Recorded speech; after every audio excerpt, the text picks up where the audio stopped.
Hi everybody, Sean back, unboxing the Pluto R. Now we're going to be assembling it. Assembly is fairly straightforward. A few little pointers I'm going to give you along the way to make it a little bit easier on you. So the first thing we're going to do is we're going to put the handlebars on. So inside your toolkit you're going to get a number 4 Allen key.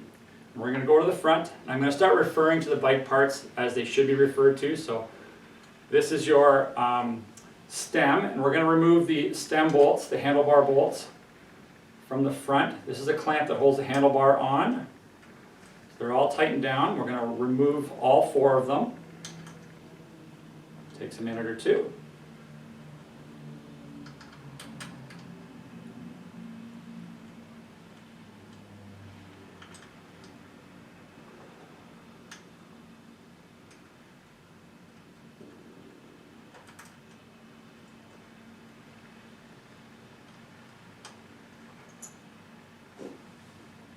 Once these are removed, make sure you don't lose them, just set them down in a safe spot because you're going to put them on right away.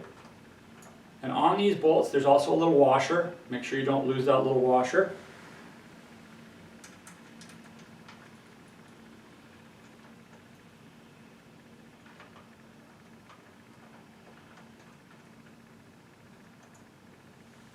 And one more.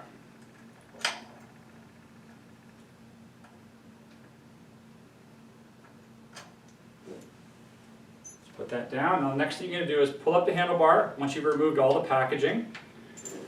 Now here's what you have to be a little bit careful. You want to make sure that the brake and the shifting wiring, I guess you call it, the housing, is out front and correctly wrapped. So you're going to see how nicely it kind of comes across. Nothing's tangled, nothing's in a awkward position. So keep an eye on that. We'll show you that in a second. And you're going to put the bracket back on. Now on the front of the stem and the handlebars you're going to see a serrated line that kind of gives the handlebar some grip on your stem. We're going to put it on. I'm going to start with one bolt, pretty easy. Line it up and tighten it down. Not a lot, about halfway. You'll see what I mean by halfway once you do it yourself.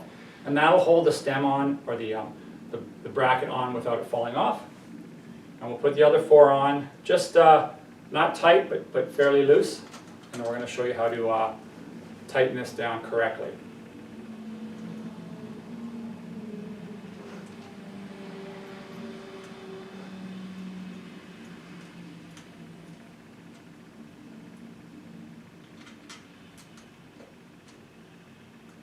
So once all 4 bolts are put into the bracket, and they're just very lightly snugged, now we're going to stand behind the handlebars, and you're going to make sure when you're looking down that you don't see any of the serrated marks that are on the handlebars. That means you're centered on the handlebar, which is good.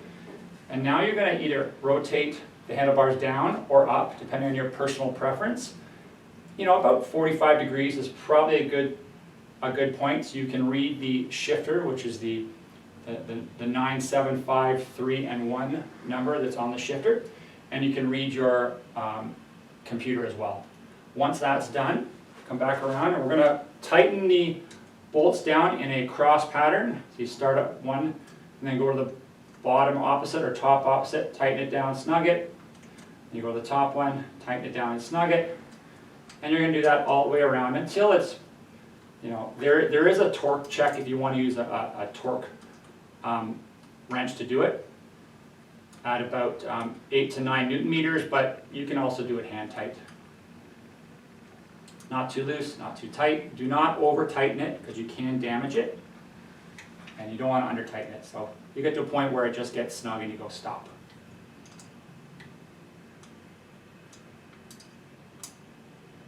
Again, if you're really concerned about it, you can bring it to your local bike shop and they can do a quick torque check on it for you.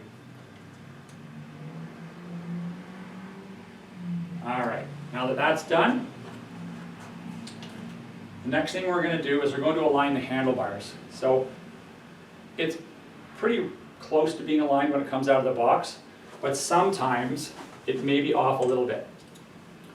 At the top of the fork there's 2 bolts you can loosen. They come fairly loose already.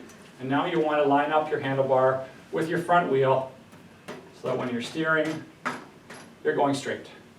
And then we're going to tighten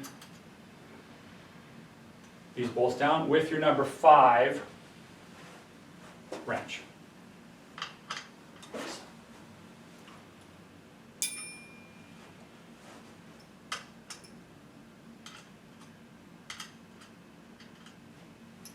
Once those are tight, you're now safe. The next thing we're going to do is the front brake caliper, and I'm going to spin the bike around so you can get a better look at it.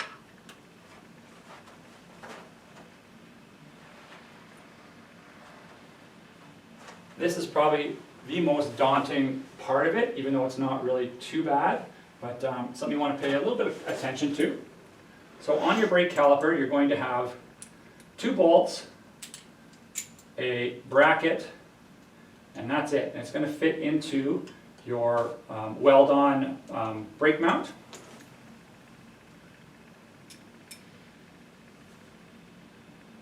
And again, we're going to use our number 5 wrench.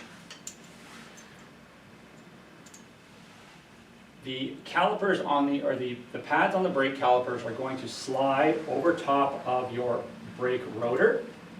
Fits in nice and snug. It comes up. And the 2 bolts will fit nicely into the mount. You can just use your hands to hand tighten it until we're ready to go.